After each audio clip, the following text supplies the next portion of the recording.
Have you ever stood in a room full of people and felt completely invisible? Have you ever looked around and wondered, why does everyone else have friends but I'm always alone? There is a question that quietly haunts millions of hearts every single day. Is there something wrong with me? You see others laughing in groups. You see friends meeting, hugging, belonging. And you? You walk home alone. You eat alone. You exist, but you don't feel like you belong. And sometimes people whisper. They say you're strange, cold, antisocial. But what if having no friends doesn't mean you're broken?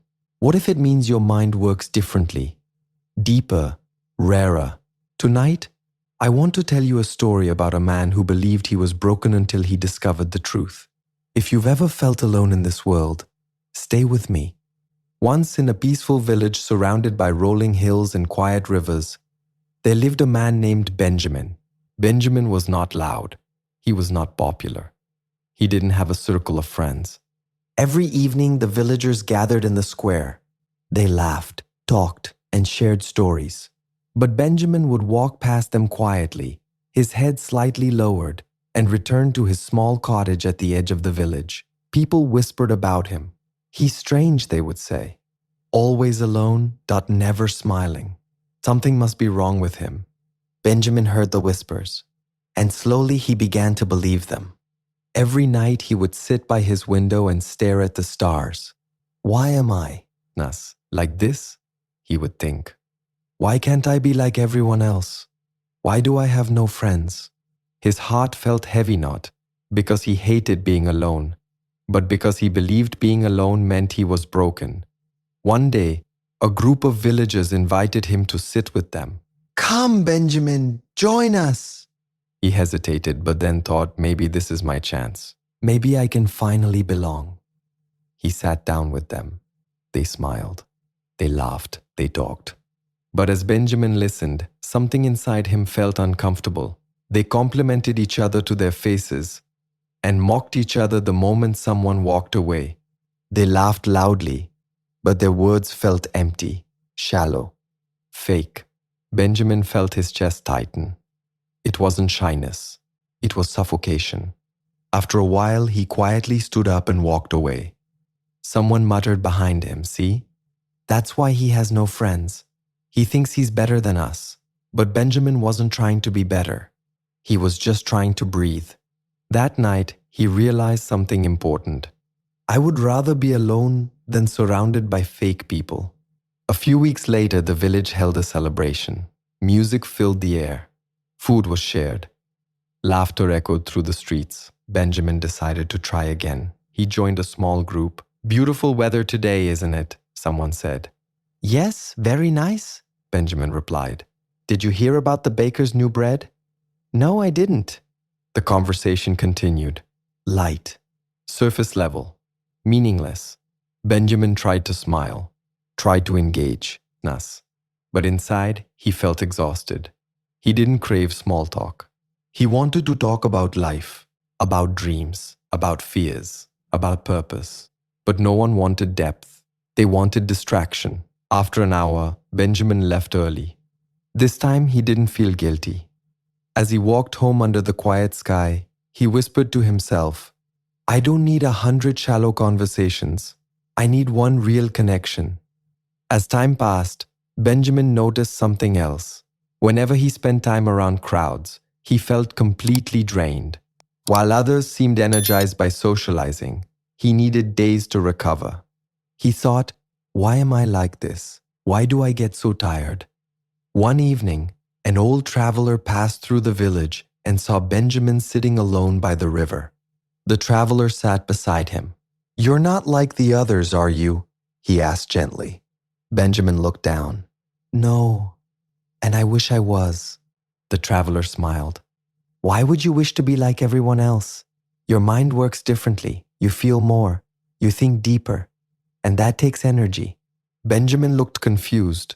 Some people gain energy from crowds, the traveler continued. But people like you lose it not because you're weak, but because your mind processes everything deeply. You don't just hear words. You feel tones. You notice expressions. You sense intentions. For the first time in his life, Benjamin felt understood. Maybe he wasn't broken.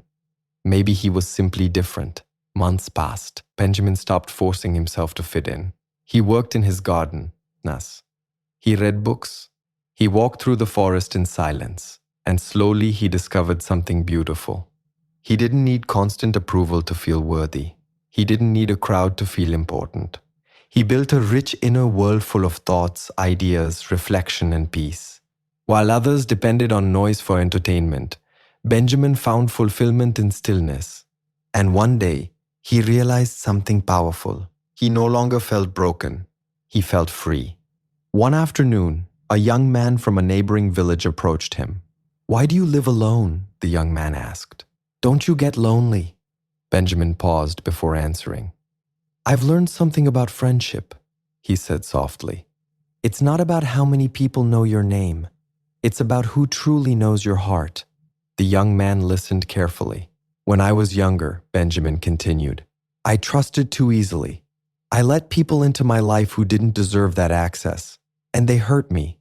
So now," he said, "I watch. I wait. I protect my peace." "But doesn't that make you lonely?" the young man asked.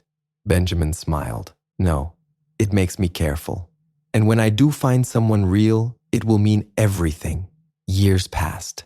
Benjamin never became popular. He never had a large group of friends. But one day, he met someone different. His name was Elias, a quiet carpenter who had moved to the village after losing his parents. Elias didn't talk much, but when he did, his words were honest.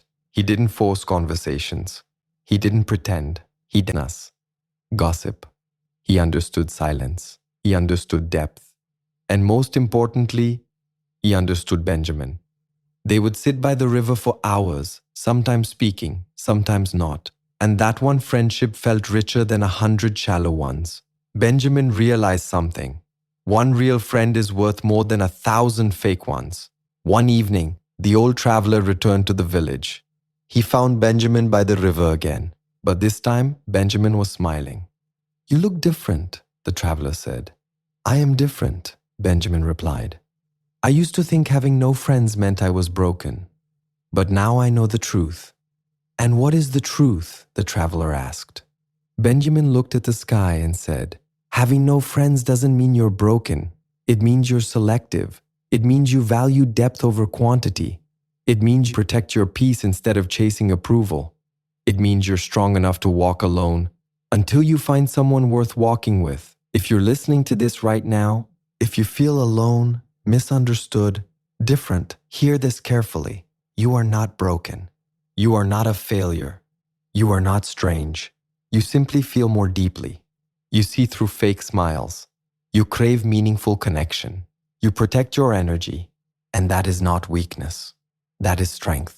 The world may tell you something is wrong with you. But the truth is, you are just waiting for something real. Don't lower your standards to fit in. Don't force connections that drain you. Don't apologize for needing solitude. Sometimes the strongest people walk alone for a while. And one real friendship is worth more than 1,000 empty ones. Until you find your people, be kind to yourself. You were never broken. You were just different. And different